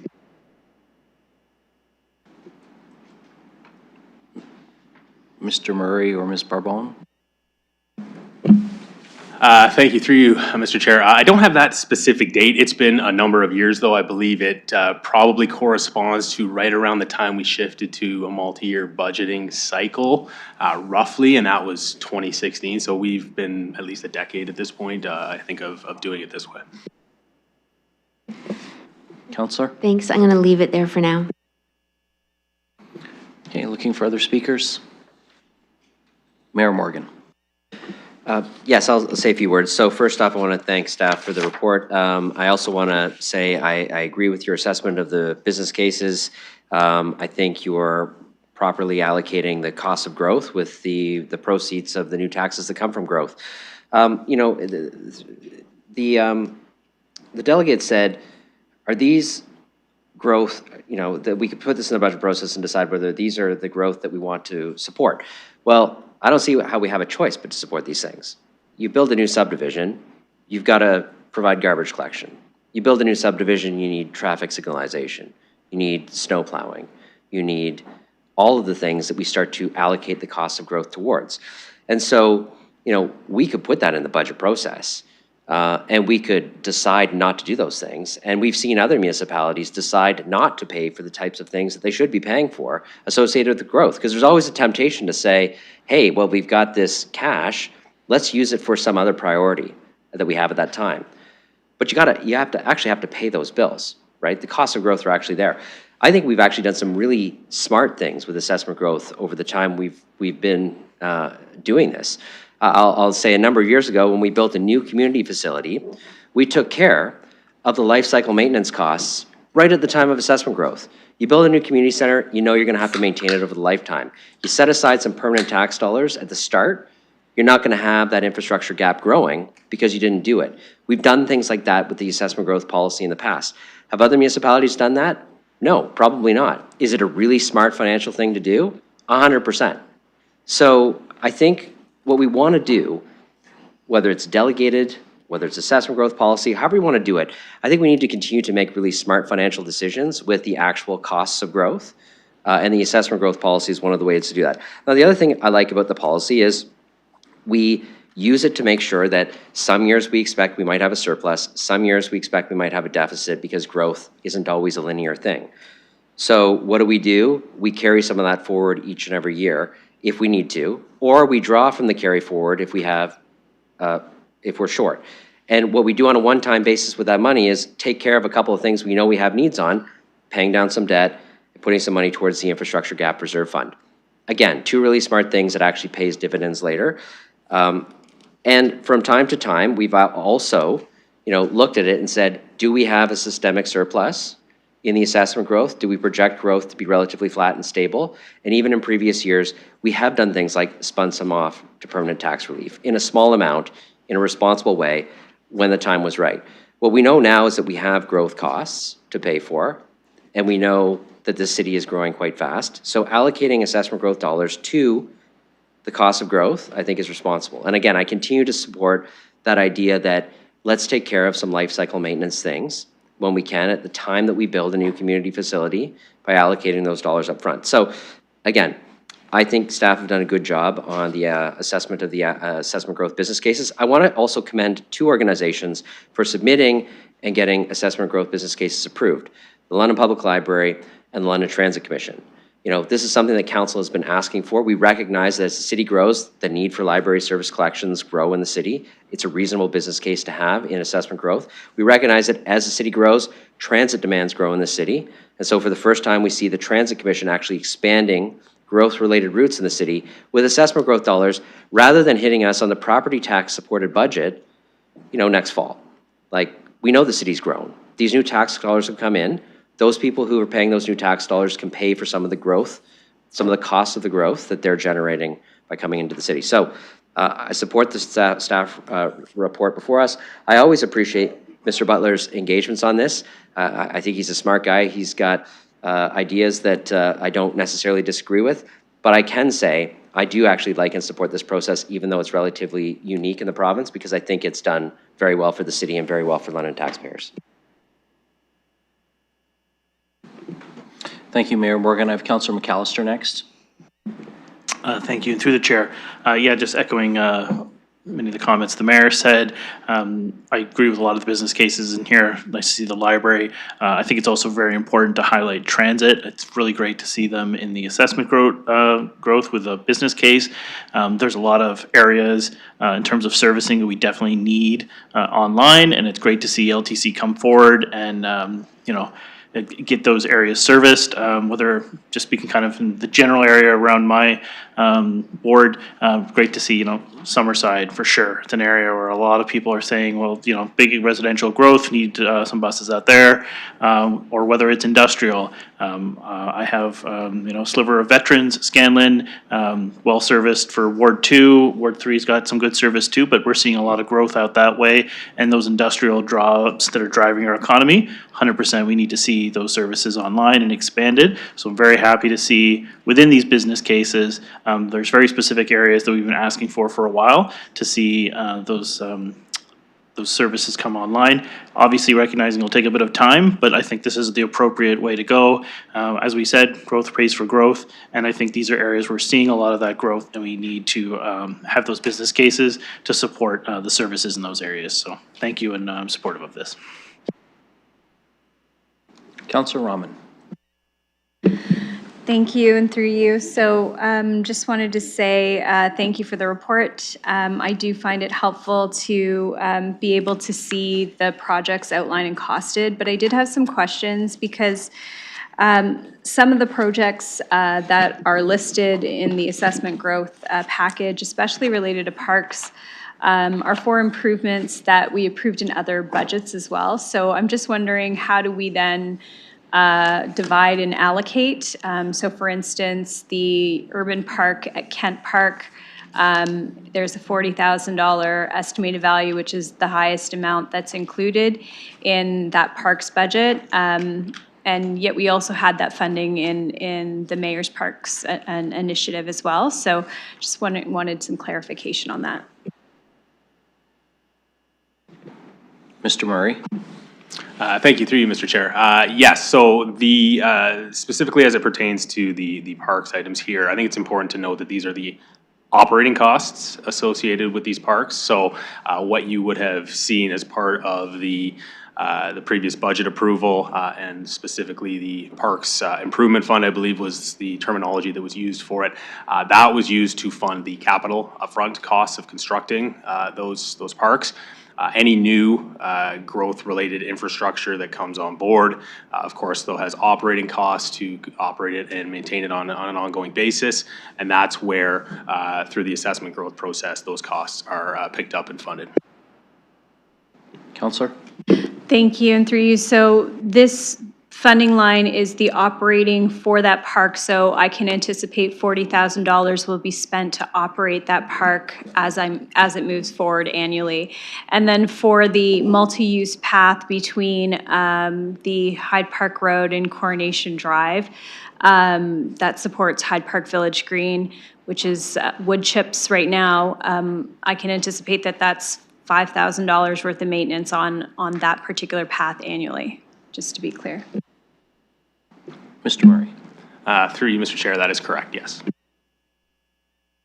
Counselor? Thank you. That's very helpful. And I just had a question about the policing component that's included in the assessment growth business case. I want to say thank you to London Police for providing the information here. I find it very helpful that we continue to include the benchmarking numbers that are for the province and for the country in that document. I'm wondering, though, do we set, or not we, but I guess the police board, is there an internal target for what they're looking to benchmark against going forward? We've got those two numbers that appear in the assessment growth report repeatedly each year, but I'm just wondering, is the target to align with the provincial target? Is the target to align with the national target? I'm just wondering if someone could help me understand that. I'm not sure if our finance team can comment to the police metrics, but we'll go to Mr. Murray. And, and we do have Superintendent Harvey with us on Zoom, so Mr. Murray, did you want to start, and then I can go to Superintendent Harvey?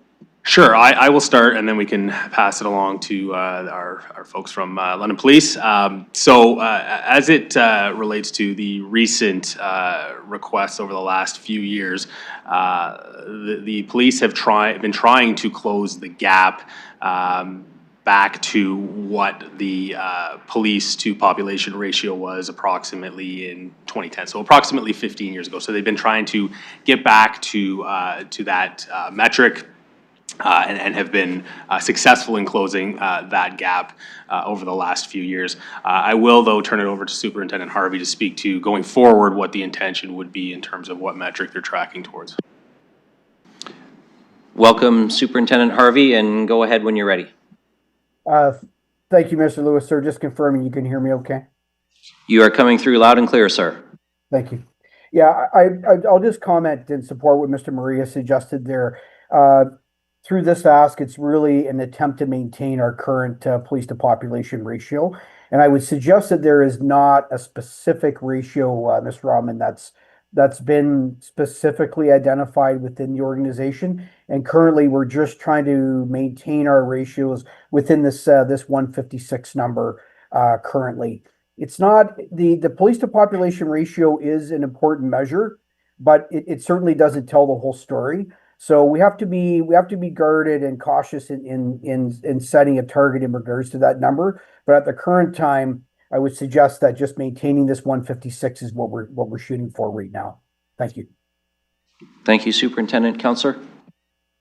Thank you, and through you. So just with respect to the numbers that are provided for the police, one of the things I'm trying to understand is with the assessment growth, if the point is for growth to pay for growth, in some of the cases in the report, it highlights areas where I'm just wondering if that growth of the area was considered in the targeted approach of where that funding is going to be used. So, for instance, it talks about the core area, and I'm just wondering how that assessment's made around, for instance, in subdivisions and areas where we are seeing growth and maybe we're hearing that we're not seeing police.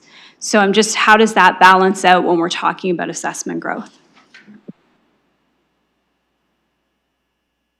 Thank you, Mr. Lewis, through you, sir. So I'm going to suggest that the majority of our resources are really deployed on a citywide basis. So yes, there are patrol resources that are assigned within specific sectors of the city, but overall, the majority of these resources that would be created through this process are really resources that would be assigned on a citywide basis and not to specific areas or neighborhoods. Thank you. Counselor? Thank you. I'll leave it at that and follow up offline with the police. I guess one of the things I hear from my residents is that our areas in the northwest part of the city are growing.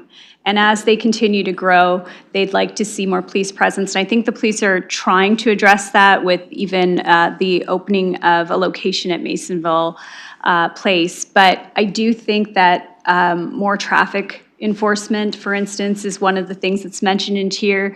I think that that's an area that definitely needs more support in our city, and especially in areas where people are continuing to complain about not seeing police, and that's what I was hoping that I would see a bit more of in the assessment growth as well. Thank you, Counselor Rahman. I have Counselor Hopkins next. Thank you, Mr. Chair, and I do have a comment on the assessment growth business case from London Transit. I'm very, very supportive of growth paying for growth, and I'm really pleased to see this. Mr. Butler, I always appreciate your comments. You always make me think to understand where we are as a city and what we're doing. But I'm a big supporter of growth paying for growth, representing Ward 9, about subdivisions. We have two routes for 2027 in this assessment growth business case, to subdivisions that right now people have to walk about 2 kilometers to get to the nearest bus stop. So really appreciate seeing these service hours coming into new areas. Through you, Mr. Chair, I do have a question around the 50% gap on the Capital Infrastructure Reserve Fund that we will be putting money into. Do we have a report coming to us? I'm kind of interested in knowing where that report is and when we can expect an update on it. Mr. Murray? Thank you, and through you, Mr. Chair, I believe the councillor might be referring to Assessment Growth Case 16, which is the asset management case, I believe. That is directly linked and a direct result, in fact, of our corporate asset management plan and policy that includes a specific recommendation on actually utilizing the assessment growth mechanism to capture the future life cycle renewing costs associated with the growth infrastructure that we add to the system each year. So that's a direct recommendation out of that plan. The most recent corporate asset management plan, I believe, was from 2023. And there are annual updates that come to council each year to kind of provide an update on that and how progress is being made against that. Maybe I'll turn it over to Ms. Bourbon in terms of when that next update will be coming. Yeah, thank you, through the chair. So just to add to that, the team is actually working on the updated capital asset management plan currently as we speak for the City of London.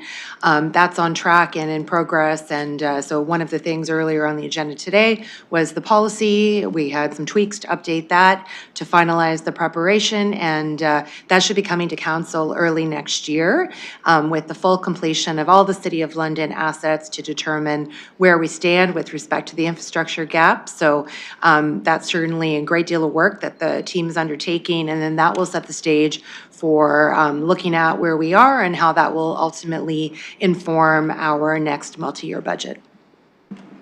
Yeah, thank you for that. I think it's a really important report for council to have. I do have concerns that gap is growing and how we're going to be able to maintain that. So with this amount going into the reserve fund is really the last time we'll have an opportunity as this council to really deal with that fund. So thanks for the update, and thank you. Thank you, Councillor Hopkins. Looking for any other first-time speakers? Seeing none, then I will go back to Councillor Stevenson for a second time. Thank you. Just to follow up on the change in policy through you to staff, is it possible to get the link to the staff report where that policy changed and had the rationale? Just sent to us via email? Mr. Murray?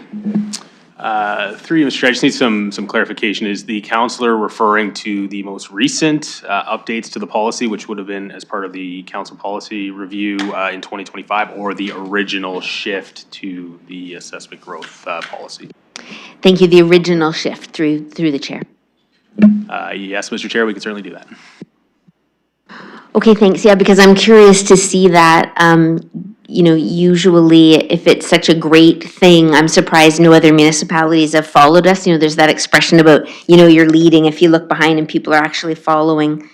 In the business case number 17 about the human resources, I just wanted to confirm it talks about the growth in the city between 2022 and 2024. And I just want to confirm that that's 2 years, not 3 years. Is it everything after? Like, is it for 23 and 24, or is that actually for 3 years? Oh, Mr. Murray. Thank you, Mr. Chair. I'm just pulling up my notes here. Yes, so that is in fact for 2 years, covering the years 2023 and 2024.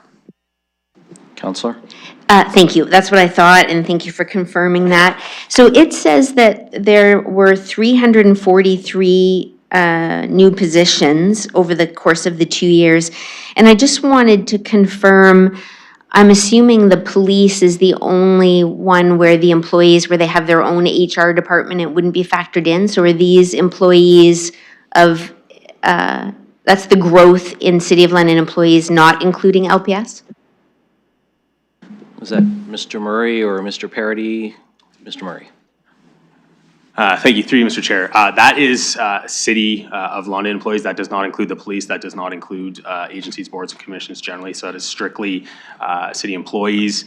I will note as well that the timing is interesting, given that 2022 and for that matter, I guess 2021 and 2020 would be artificially, shall we say, fluctuating, I guess, based on the staffing and the restrictions that were in place in those years due to the pandemic. So, you know, our staffing levels for certainly 2020 and 2021, and even 2022 for that matter, were affected by what services we could offer in terms of, you know, for example, some of the recreation programming that we provide. You know, some of that programming couldn't be delivered, as an example, so we wouldn't have hired hired, for example, the casual staff to support that in 2020, 2021, and 2022. So if you're looking at personnel data, it's just important to note that those years might be slightly affected, or in some cases not so slightly affected by the pandemic restrictions. Counselor? Okay, thanks. Although I'm assuming that this growth isn't that bounce back, this is like an actual expansion due to the city getting bigger? Mr. Murray? Thank you, through you, Mr. Chair. So the increase would be referencing the headcount as of 2022 versus the headcount as of 2024. So there would be some of that bounce back, as well as the growth incorporated in that as well. Ultimately, though, the resources that were in place in 2022 to service the staff complement at that point in time were the same resources that were still in place in 2024 with that increase in complement. Counselor? Okay, thank you. The other question I had on this one was the average salary for the HR. It's showing $124,441 per full-time employee. Does seem a little high, just from somebody who doesn't know. So I just wondered too why we're using average personnel costs. I would have assumed it would be frontline, like lower level, rather than average. Mr. Murray? Through you, Mr. Chair, just important to note on those costings as well. It's not just salary. That would be inclusive of fringe costs as well. So the actual salary rates would be much lower. The calculation on each case is very much case specific in terms of how they determine the metric and the costing, and then the ultimate request that is put forward. In this case, they've simply used the average costing as a whole, inclusive though of fringe benefits. Counselor? Okay, thanks. I've got some questions about increases in employees and that kind of thing, but I'll do it between now and council. And so that's all I have for now. Thank you. Counselor Rahman, can you take the chair for me? Thank you. I have the chair. Go ahead. Thank you, Madam Presiding Officer, and just through you to staff. I'm really happy with this report, and a couple of other councillors have said this already, but especially that we've taken a look at the metrics that we need to look at for the library and transit. I know in the past, we've been told doesn't work, we don't have the right metrics to apply to equate it to growth. When I look at where we are on transit and the innovation park service expansion out there, the Gap and Andriani Pasta have opened on that service route. That's two major new employers who have employees who need transit service. This is exactly the kind of assessment growth case that I think is applicable to the transit service. And so certainly both to the LTC, including those at the Horseshoe who are on that board, and to our finance staff, I'm really glad that we could find a way to bring this forward. It matters. And transit service, and I've been saying this for years, it cannot just be about transit service around Western and Fanshawe. It has to include employment sector areas. This does that. It matches perfectly because when we talk about assessment growth, it's not just new residential growth. It's industrial growth as well. We've had two major new employers who are now paying industrial property taxes who've contributed to this assessment growth, and it's going to provide transit service. That's exactly what I do expect to see. Increasing digital collections at the library, same thing. Very supportive of this, because as the city grows, we're going to see, no matter what part of the city people are in, we're going to see an increased use in digital library borrowing. So I think that that's a very positive thing. I'll save my rant about federal government and digital copyright borrowing legislation problems and all of those other things for another day. Perhaps it's something Councillor Trussow and I can commiserate over a pint over someday after work, but this is exactly where a library assessment growth case makes sense. Increase the digital collections so that folks in the new areas have access to library borrowing too. So very, very happy to see those two. I agree with the mayor too. The garbage collection, the snow plowing, the grass cutting in parks and new subdivisions. I hear where Mr. Butler's coming from. At the same time, I don't need those in a budget business case. We have to do them as new neighborhoods come on board.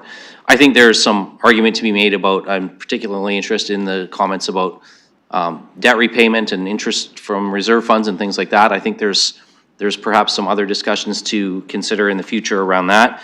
But I do think from the assessment growth piece, the nuts and bolts stuff, the police, the parks, the snow plowing, the garbage collection, we have to do it. So let's not complicate the budget process by putting a whole bunch of new business cases for new subdivisions into the budget case. Let's just do it out of the assessment growth that those residences have contributed. Even when we talk about the staffing increase that Councillor Stevenson mentioned, I know in 2022, as we were reopening from COVID, I mean, mine was a ward that benefited from a new community center. It had no staff before because it wasn't open. And when it did open, it had a small number of staff, and it's only grown to become one of the busiest community centers in the city. And that means lots of casual and part-time staff, as well as some full-time staff, as well as lots of calls from myself to Ms. Smith about various questions. But overall, it's been a fantastic site for the community, and that needs staff to run it. And that's not the only facility that's had to add staff just as a matter of our growth. When you think about all of those processes that we've had in terms of meeting our housing target, that requires planning staff and building division staff to get those applications processed and through. So those things are just, like I said, it's the nuts and bolts thing. But I really want to express my genuine appreciation and really happiness to see the transit and the library growth cases here. Because I think, and I said it during the original multi-year budget, and I know that not everybody agreed with me, but this is where they should have always been. So I'm going to end it there. Thanks for the work. Always open to discussions moving forward, but I think for this particular year of assessment growth, we've got a really good set of business cases here that are absolutely something we should all be supportive of. Thank you. Returning the chair to you with no one on the list. Okay, going to look to my left, going to look to my right. Councillor Stevenson. Just one quick question. I hope I'm just seeing this one on the human rights, that we've got 4 full-time employees and there's a need to hire an additional full-time employee for workplace harassment investigations. So I just wanted an update from staff on that as to why we need another full-time person. Mr. Parity. Yeah, through the chair. So three are investigators. We have our manager, 3 investigators, and we have a coordinator. We've been, right now, we need the extra investigator. City grows, corporation grows. We have, counting everybody all in, we're over 4,000 employees. And we've also taken on a training component of the respectful workplace policy across the corporation to all thousands of employees.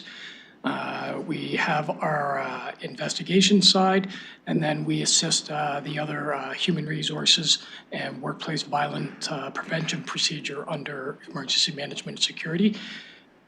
We want to make sure we can give as much attention to in the investigation side as we need to. An investigation can take up to 90 days. If you get multiple investigations, plus we're doing training, it has taken its toll with the size of the corporation as it's growing. So we had to put an assessment growth case in order to build that team where we can manage it across the corporation better. Councillor? Okay, seeing nothing further, I'm going to ask the clerk to, Councillor Pribble. Thank you. Through the chair to the staff, I do have a question regarding the LTC. I do see the issue currently are the additional buses, so 4 buses for the capital, not financially, but for the delivery. But if somehow this capital or the buses would be delivered earlier, would there have to be, in terms of the budget requirements, any changes through this assessment to start actually earlier than 2028? Thank you. Mr. Murray. Through you, Mr. Chair.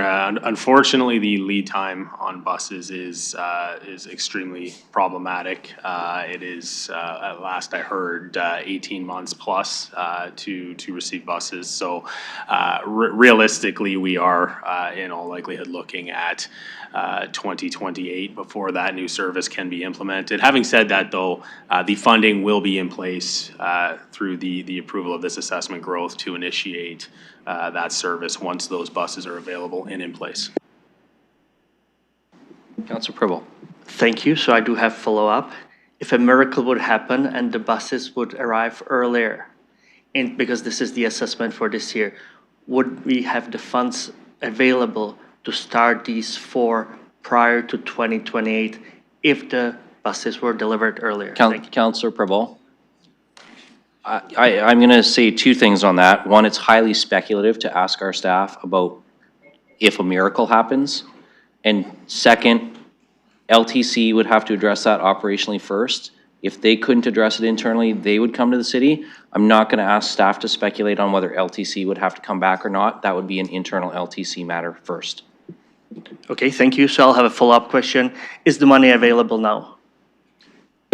Councillor Purple, I'm still going to rule that out of order. We don't have, the service is not ready to go.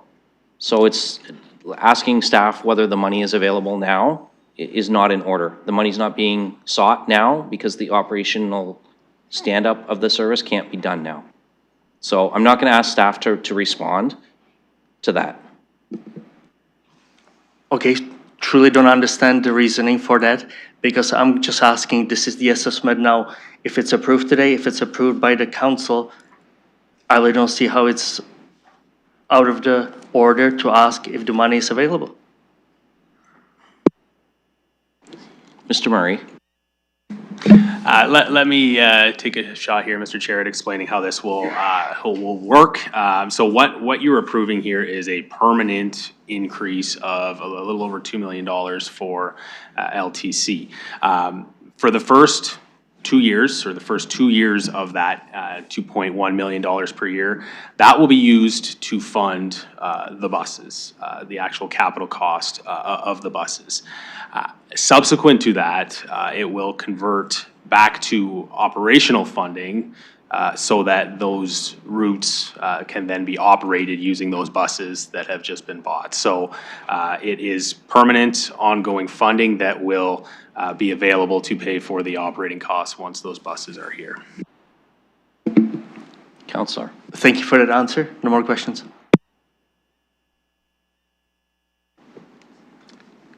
Okay, I'm going to ask the clerk to open the vote. Councillor Pelosi votes yes.